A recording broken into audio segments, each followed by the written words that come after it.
For as long as I've known about speedrunning, I have been obsessed. I've seen Small Ant speedrun Super Mario Odyssey, Gunner Maniac speedrun Pokemon Gens 1 through 3, I've watched Zem92 doing Ratchet and Clank.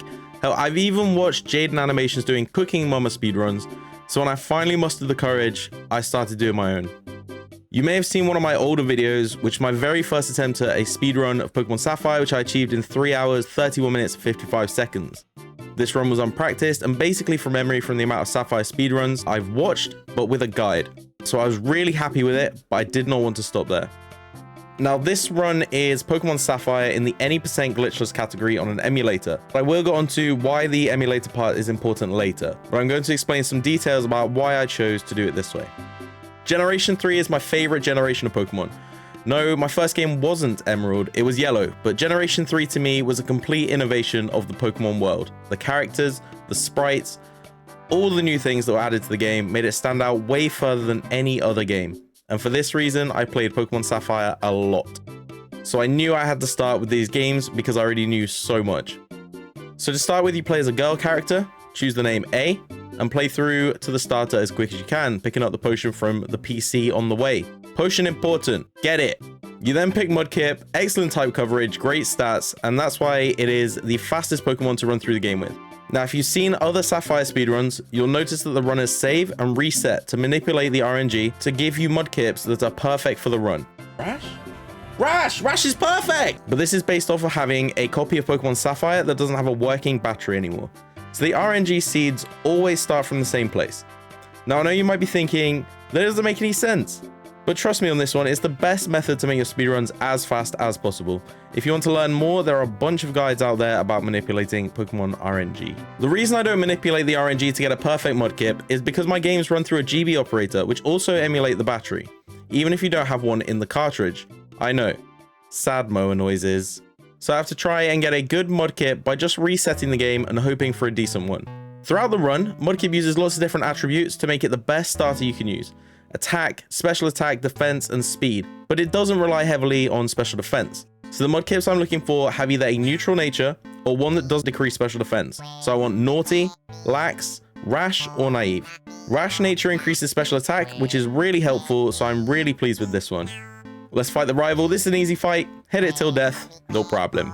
Second fight is the same, but you want a potion if the rival left you with 11 HP or less. Run to Petalburg Gym and speak to your dad in the gym. What up, dad? And then go through the sleepy catching tutorial. So after the Mudkip conundrum, we have a second one to get past. We need a Pokemon that can fly. We need it for later in the game, but we can also use it for the first gym if we get a Wingull. Fingers crossed. We got Tailo. This Tailo took 4 encounters, so I was pleased with that. It's not a Wingull, but it will do. The reason we get Tailo or Wingull in that route is because of the higher chance to get either one than any other route. Team Aquagrunt mean. He do mean thing and make you mad.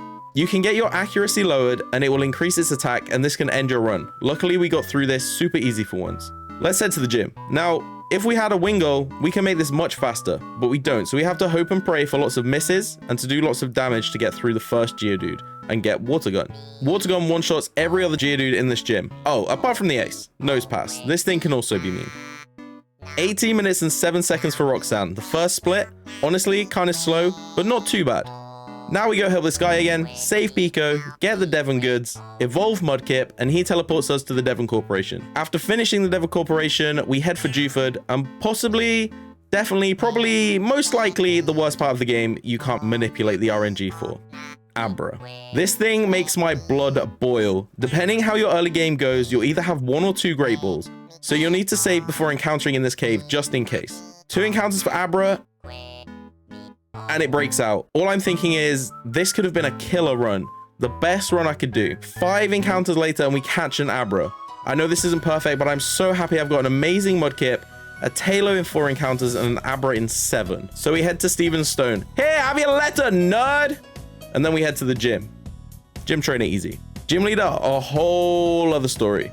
Brawly, an absolute chocolate melt pudding bitch run killer. So I save before the bomb.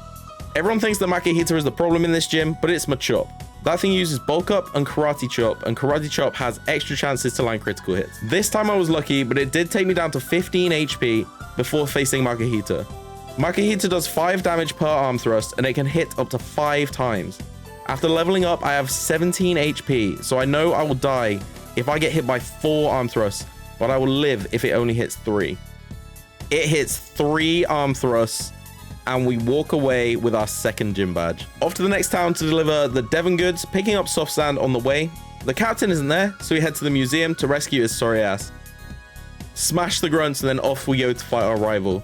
Give the soft sand to Marsh Tompy boy. She deserves the softest sand. We can't be above 41 HP for our rival, or we lose. We can't be less than 20, or we lose. Kind of tough HP to get to, but not really too hard because of normal potion. If our attack stat is too low, we can't win. If our speed stat is too high or too low, we'll need to do a different strategy. But as our Marsh Tomp is so good, we live its 4 times super effective absorb, hit it with a mud shot to decrease its speed, and then outspeed it with mud shot to get the kill. Get the bike, heal our Pokemans, and it's time to make Wally cry. As Wally cries, his dad tells us how much he loves us, and then we head into the gym to smash Watson's back doors in. As we're slowing the Watson's Voltorb, we use next speed and spam mud shot all the way through, and now Watson and Wally are both crying in each other's arms. And to this, all I can think is poggers. Get strength, smash this rock, smash this dude's girlfriend, get HP up, and teleport back to Moorville. Watch this movement. Oh my god, what a champ. Oh my lord. Now watch me do silly thing. Time for big shop. Sell HP up, nugget. The 3 TMs we don't need, we need to keep shockwave. Then we buy 3 super potions, 1 escape rope, 15 super repels, 10x specials, 8x speed, 12x attack, 1x defend, and 2 guard spec. This should cover us for the rest of the run. We head to Meteor Falls, let Team Aqua leave without bashing them, and off to the top of the volcano. Let's go! The grunt is super easy. Aqua admin Matt is also easy, but after is Archie, and he's a plum hole. We lead with Abra so we don't get intimidated and can use a free guard spec. We then use some X items and smash his front door all the way through to his back door. Nice. Now straight to Flannery. This fight is so easy and it doesn't even matter if Marsh Tomp dies. So thanks for the badge, Flan. 4 badges in just over an hour. I'm keeping my cool, but this is such a good time. To the next shop! This shop is as good as any other, but the items are much cheaper. So we spend bare bank, fam. In a normal run, we'll straight up teleport back to Moorville, but we got to get this rare candy, so we lose a little time, but now it's off to Dad. Dad got badge 5. He's savage. As we face the last trainer in the gym before Father, we get hit with a massive crit, and I thought it was over, because I do not know the last time I saved. But look at my face here, because luckily, I lived on 10 HP. X items and smash is the way to do it, and X defend is key, but then we mud shot everything ever. But Norman ain't playing around. Crits me on his first attack and I have to reset. And this is why you have to save before Norman. But we also get so unlucky and his first slacking barely lives where it should die. So I use another X attack, which might be really bad due to Norman healing at the wrong times. But the last slacking is the easiest. You should be able to mud shot 3 times and just go through. And eventually we did after spending about 5 minutes on this gym. Screw you, Norman. Go home and see Mum once in a while. Time to speak to the parent that actually loves me, Wally's dad, and he gives me surf. What a champ. Pick up the rare candy and teleport back to Moorville again. Oh, hey, Steven, glad you have nothing important to say, and off we go to the Weather Institute. Team Aqua once again up in here, but this whole thing is so easy. Afterwards, we get given a cast form, which is really useful later, and you'll see why. Now it's time to fight the rival again. And if you do it a single step wrong, you gotta reset. Luckily, rival equal garbage. And that's the last time you got to deal with that stinky Grovile. Skip straight past Fortree and chat to Steven. He's got the Devon scope for you and the best line in the game. I see your battle style is intriguing. This is funny because you just click the run button. You get it? Pass all the trainers and make your way to Lily Cove, and now go back on yourself and go to Mount Pyre. This is important so you can fly to Lily Cove later, but also having a teleport still set up for Fortree. I know, simple, right? Climb Mount Pyre like the Bear Grylls that you are. Beat 3 grunts, get yourself blue balls, pick up the rare candy, teach fly to Talo, take the Mystic Water from Castform, and make Marsh Tomp hold it. Use 3 rare candies on Marsh Tomp regardless of level, and teleport back to Fortree. Congrats on your new Swampert! Now time to slap Winona into the ground. Get ready, lady! Same sort of strategies as before. X items at the right time and smash hard. Love to smash. Thanks for 6 gym badges in an hour and a half. Whoop! Fly to Slateport and do some story. Ah, my submarine got stolen. Who's rich enough to own a submarine anyway? Fly to Lily Cove because you set that up before Mount Pyre. See how it all falls into place? And now it's time for the Aqua hideout. You can get through this whole thing and only fight Aqua admin Matt. But because we can't manipulate the RNG, we have to get the Master Ball, which does add an extra minute onto the run, but this is fine.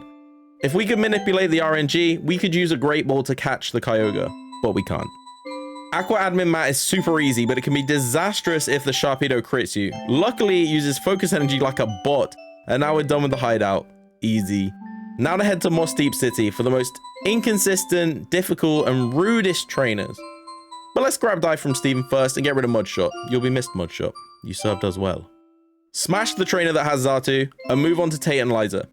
This is the only double battle you have to do throughout the run, and this is where Castform can be super useful. It has the potential to heal you or use Rain Dance to make water moves double in power, and as their Solrock and Lunatone are both weak to water, this is incredibly useful. X-Speed first turn so we can outspeed any potential Solar Beams, and heal with your second one. Tailo dies. This is good. Send in Abra to keep the heals up on Swampy Boy and Surf. Solar Beam starts charging, but I'm faster than them both, so I can Surf to kill Solrock and heal using Abra. Abra then dies, and it served its purpose.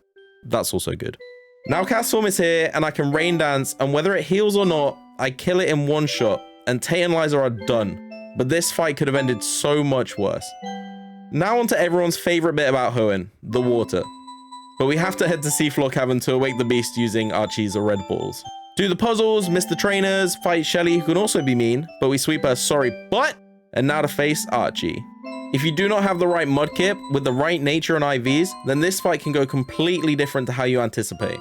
We guard Spec to stop the stat drops, X-Speed to outspeed, heal any confusion, and smash. Mightyena, smash! Crobat, smash! Sharpedo, smash! Nice. Red balls! Red balls! Kyogre, fly! Cutscene go brrrr. And we're off to Satopolis! Time to catch Kyogre, make sure it's good, and do some major menuing. Time to finally get rid of our blue balls. Make sure to grab HM7 for Waterfall, or else the run is dead. The nature I want for Kyogre is anything that isn't minus special attack or speed, and we're good. So let's Master Ball the thing. Yay! And the nature is quiet, which is plus special attack, but minus speed. But because this is the run, I'm running with it. We'll make sure we use extra X speeds where necessary. Switch it to the front, teach Surf, Shockwave, and Waterfall. Give it a Persian Berry to hold, which might be used in the gym. Use an escape rope, fly to Satopolis, and go to the gym. Get out of the way, Steven! Do the ice puzzle like an absolute champion, and it's time to fight the last gym leader, Wallace. I might have put some emphasis on Wallace there. All I have to do is use Shockwave, use an X special, Surf, and then spam Shockwave. Couldn't be much easier. Thanks for the badge, Wallace. See you never. Equip the Mystic Water to Kyogre, and then all I have left to do is Victory Road and beat the game. Easy. Uh-oh, a new challenger approaches. Ice Beam, Waterfall, Surf. Kyogre completely destroys Wally, and he now rests in Victory Road for the rest of time. Now that Kyogre's level 48, we have a couple things to do before heading into the Elite Four. Rare Candy the Kyogre to 49, deposit Kyogre, withdraw Kyogre, deposit every other Pokemon, chat to the cool trainers in front of the entrance, and buy all the full restores you can. When you deposit a Pokemon into the PC and then withdraw it again, all its PP and HP is restored to full. Now we go and fight Sydney. I cannot stress how easy this Elite Four is, but we have a minus speed nature, so we have to adapt a little bit. Clap all of Sydney's Pokemon easily and move on to the next room. Phoebe is next and also very easy. One shot everything except the last Dusclops, but a Shockwave and a Surf kills it without it healing. Glacier's the third one, and you have to be careful against her because you can get paralyzed, hurt a lot by the residual damage of hail, and get sheer colded by the Walrein. But we use some X items and smash through. Drake is the fourth, and this is the second easiest Elite Four member. Use Ice Beam, then an X Speed, and then Ice Beam everything else, because the rest are all 4 times weak to ice. Big dum-dum. Now it's Steven. He has Steel-type Pokemon, which are generally super defensive, bulky, and likely to set up. But he's a straight-up pushover. The only thing that separates us from the end of the game is my minus speed nature. So I use an X Special and an X Speed instead of just an X Special, and then use Surf on literally everything. That's it. Done. Let's get ourselves into the system as League Champions, and the finish time is 2 hours, 25 minutes, and 13 seconds. We'd been stuck on a personal best of over 2.5 hours for weeks at this point. And I'm so pleased to say my time for the Pokemon Ruby Sapphire any percent glitchless speedrun on Emulator is a top 10 finish position. But that's not all. I can't submit my speedrun to speedrun.com because the emulator I've used does not follow their requirements. They require MGBA emulators to be running version 0.9.3, and I'm using a GB operator.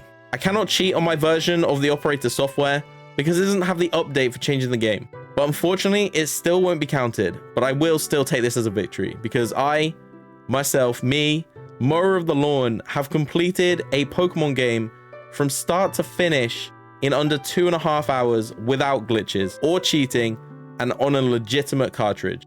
I really hope you've enjoyed watching this, and I'm so glad you could share this experience with me. It would mean so much if you could hit that like button, subscribe for more content like this, leave me a comment, maybe even share this video with someone you know. I make sure to read all the comments and I try and respond to every single one as well, so thank you.